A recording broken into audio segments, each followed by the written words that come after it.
내가 아내의 불륜을 알게 된 건 6개월 전이었다. 처음엔 부정했고 나중엔 분노했다. 그리고 복수를 결심했다. 그날 밤 나는 평소처럼 소파에 앉아 뉴스를 보고 있었다. 아내는 부엌에서 설거지를 하고 있었고 그녀의 휴대폰이 거실 테이블 위에 놓여 있었다. 평소 같았으면 신경 쓰지 않았을 텐데 연달아 울리는 카카오톡 알림음이 유난히 거슬렸다. 이 시간에 누가 이렇게 연락을 많이 하는지 궁금했다. 호기심에 화면을 흘끗 보았다. 메시지는 읽을 수 없었지만 발신자 이름이 눈에 들어왔다. 민호 선배. 아내가 대학 동기 모임에서 만났다던 그 남자였다. 최근 들어 종종 언급하던 사람이었다. 아내는 순간 굳어진 표정을 지었다가 금세 평상시 모습으로 돌아갔다. 그 미묘한 변화가 내 마음에 의심의 씨앗을 심었다.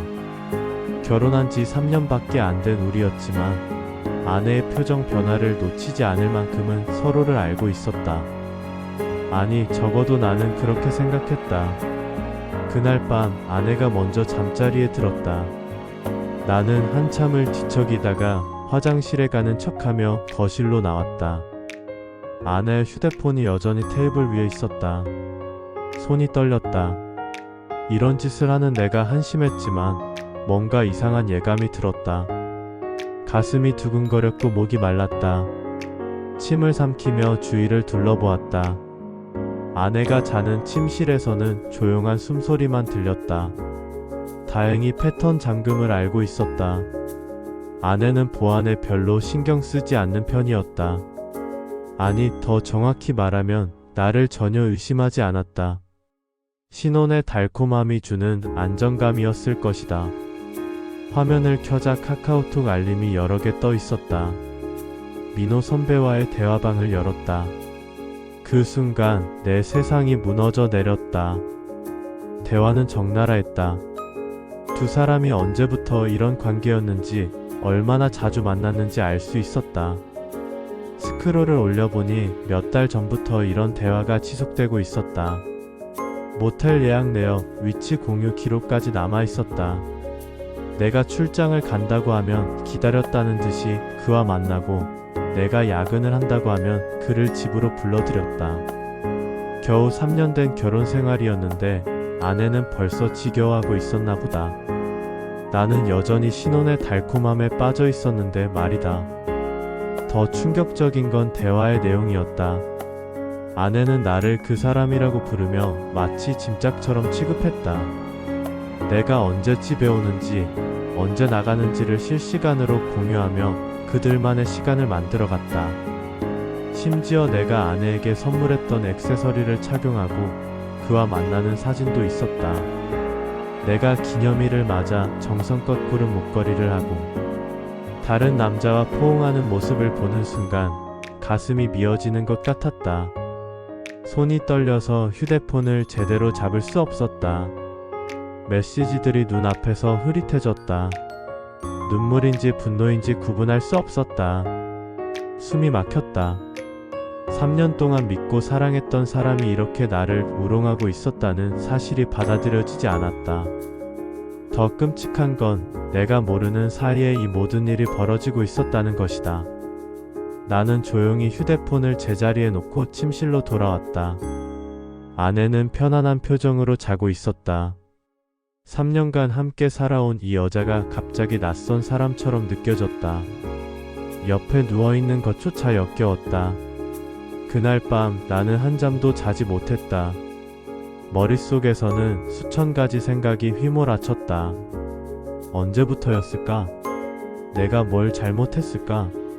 아니면 원래 이런 여자였을까? 결혼 전에 연애할 때는 이런 모습을 전혀 보이지 않았는데 다음 날부터 나는 철저히 증거를 수집하기 시작했다.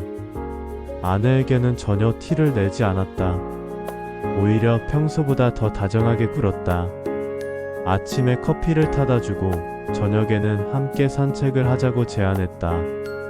집안일도 더 적극적으로 도왔다.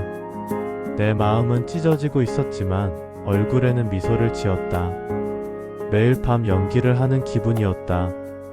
아내는 행복해했다. 그리고 더욱 당당하게 불륜을 계속했다. 내가 다정하게 굴수록 그녀는 더 안심하는 듯했다. 내가 의심하고 있다는 생각은 전혀 하지 않았다. 때로는 내 앞에서 그 남자와 문자를 주고받으며 혼자 미소를 짓기도 했다. 그럴 때마다 나는 가슴이 터질 것 같았지만 꾹 참았다. 나는 아내가 쓰는 카드의 사용 내역을 확인했다.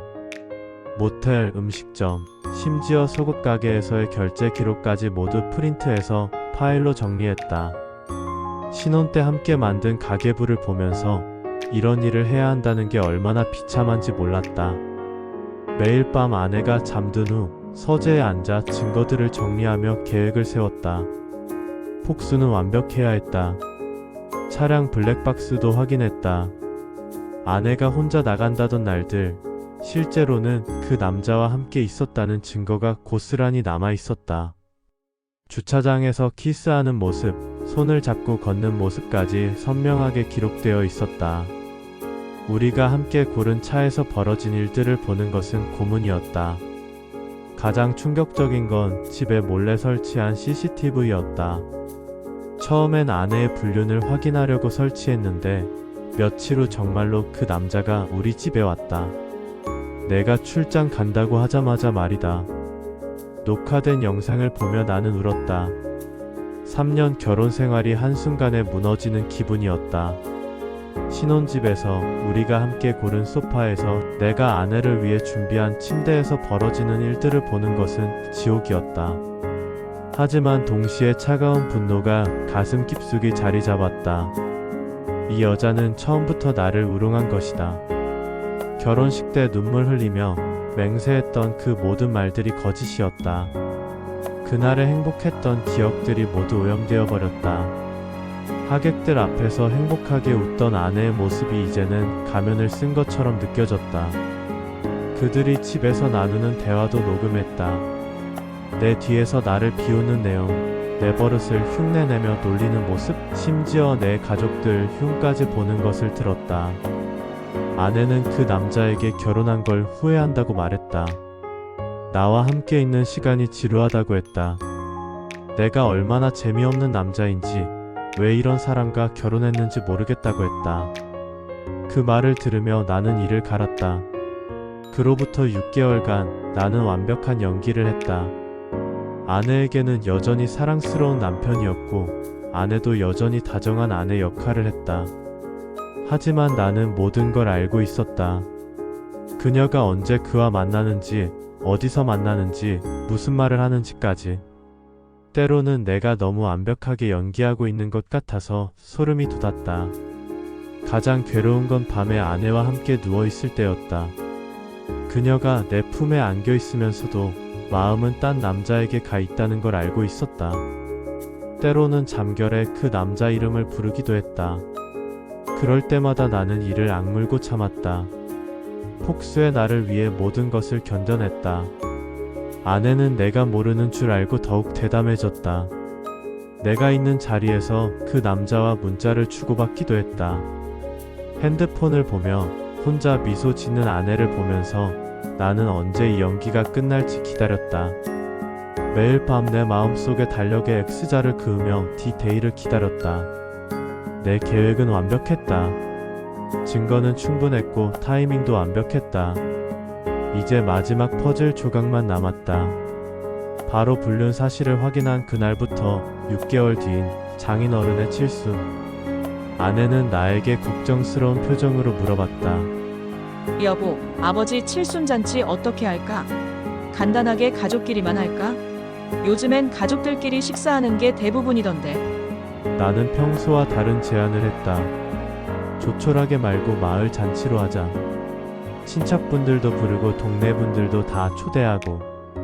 아내는 의외라는 표정을 지었지만 곧 환한 웃음을 띄었다. 정말? 그럼 정말 좋겠다. 아버지가 얼마나 좋아하실까? 나는 속으로 씁쓸하게 웃었다. 그날이 바로 모든 것을 끝낼 날이 될 것이다.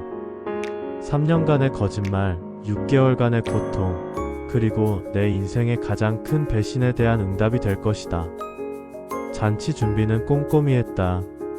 친척들, 동네 주민들, 아내의 친구들까지 모두 초대했다. 사람이 많을수록 좋았다. 아내가 얼마나 비참한 여자인지 모든 사람이 알아야 했다. 초대장을 하나하나 직접 돌리며 나는 복수의 순간을 상상했다. 그리고 가장 중요한 건 축하 영상이었다. 내가 직접 만들게. 장인 어른의 옛날 사진들이랑 가족 사진들로. 아내는 내 제안에 기뻐했다.